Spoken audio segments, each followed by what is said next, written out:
नमस्कार दोस्तों, स्वागत करता हूं मैं आप सभी का एक बार फिर से आपके अपने इस यूट्यूब चैनल पर। दोस्तों, आप में से सभी बच्चे जिन्होंने बीएड कर रखा है, उन सभी के लिए बहुत बड़ी अपडेट है कि आपको पता होगा कि आपको शुरुआत में बीएड को प्राइमरी में अलाउ किया गया था, लेकिन बीच में फिर बाहर भी कर दिया गया। लेकिन अभी रेलवे में जो टीचिंग वैकेंसीज आई है, उसमें दोबारा से बीएड वालों को प्राइमरी में अलाउ किया गया है। अभी मैं आपको ऑफिशियल नोटिफिकेशन भी दिखाता हूँ, जिसमें कि आप देखेंगे कि किस प्रकार से जो जिन्होंने 12th कर रखी है और जिन्होंने ईटी कर रखी है वो तो खैर एलिजिबल हैं। ईटी मीन्स जो डीएलएड होता है। इसके अलावा जिन्होंने बीएड कर रखा है और वो भी प्राइमरी में फॉर्म भर सकते हैं। ठीक है, तो आगे बढ़ने से पहले इस वीडियो को लाइक करिएगा और पहली बार वीडियो देख रहे हैं तो चैनल को सब्सक्राइब कर दीजिएगा। चलिए दोस्तों, मैं आपको दिखाता हूँ। आप देख सकते हैं स्क्रीन पर ये जो आपको दिखाई दे रहा है, ये ministry of railway recruitment board, ये उनका नोटिफिकेशन है, जो किसमें कि अभी मैं डिटेल में तो मैं आपको इसमें नहीं सारी चीज़ें बता सकता हूँ, क्योंकि ये लगभग 109 या 110 पेज का नोटिफिकेशन है। मैं इसका जो लिंक है वो या जो ये पीडीएफ है, मैं आपको अपने टेलीग्राम चैनल पे प्रोवाइड कर दूंगा। टेलीग्राम चैनल पर जुड़ने के लिए आप डिस्क्रिप्शन बॉक्स में लिंक है, वहाँ से जुड़ सकते हैं और फिर आप इस नोटिफिकेशन को डिटेल में पढ़ सकते हैं। ये जो नोटिफिकेशन नंबर है CEN 7/2024, क्योंकि ये दिसंबर जाते जाते ही मतलब ये आ गया था कि भाई ये वैकेंसीज निकालेंगे, लेकिन डिटेल वैकेंसीज जो है वो अब आई है।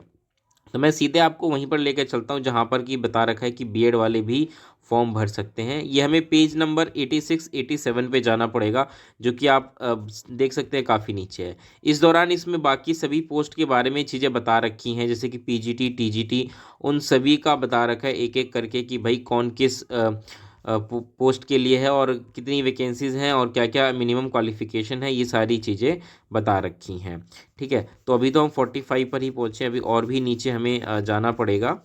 ये सारा कुछ एनेक्शर है। देखिए यहाँ पे अब क्या है कि ये एक एक करके जो पोस्ट है ना वो शुरू हो गए हैं। पीजीटी का हो गया, अब यहाँ पे ये सारी टीजीटी की जो है उसके बारे में बता रखा है डिटेल। ठीक है, हमें जो देखना, हमें देखना प्राइमरी टीचर का, वो मैं अभी आपको थोड़ी देर में दिखाता हूँ। देखिए अब हम पहुँचने वाले हैं यहाँ। ये आ गया है प्राइमरी टीचर रेलवे। ठीक है, प्राइमरी टीचर रेलवे, जो कि पे लेवल 6 में बेसिक में 35,400 है।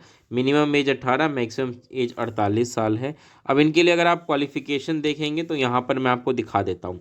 सबसे पहले तो क्या रखा है, 12+2, मतलब 12 मतलब +2 एक ही बात है, और it's equivalent with 50% marks and 2 year diploma in elementary education, जो मैंने कहा था ना ईटी जिसको हम कहते हैं कई बार।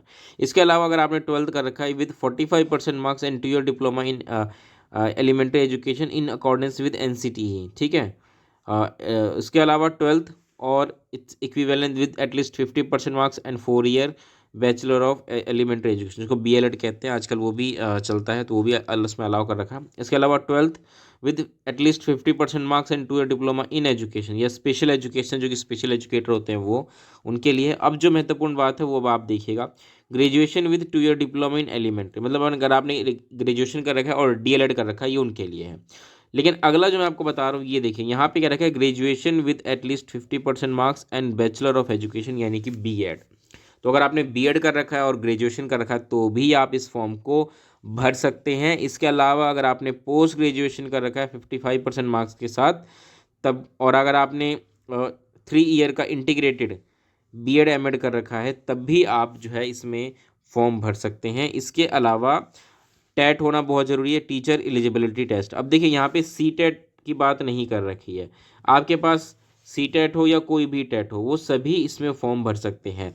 अब हो सकता है ना कि कई बच्चे ऐसे होंगे जिनके पास मान के चलिए हरियाणा का एच टेट है लेकिन सी टेट नहीं है, तो हो सकता था कि उनको मौका ना मिलता है, लेकिन ऐसा कुछ नहीं है, सिर्फ टेट कह रखा है। और टेट का मतलब सी टेट भी है, एच टेट भी है, झारखंड टेट भी है, बिहार टेट भी है, सारा कुछ है, यूपी टेट भी है, सभी लोग इसमें भर सकते हैं। ठीक है, तो ये सारी चीज़ें हैं जो कि मैं आपको बताना चाहता था कि किस प्रकार से बीएड को अलाउ किया गया है प्राइमरी टीचर में। ठीक है, अब देखते हैं इस पे क्या कंट्रोवर्सी होगी, क्योंकि देखिए जो जिन्होंने डीएलएड कर रखा है हो सकता है वो इसको लेकर के कोर्ट चले जाएंगे कि भाई आपने कैसे अलाउ कर दिया, एनसीटी ने तो इसको अलाउ नहीं कर रखा, आपने कैसे अलाउ कर दिया।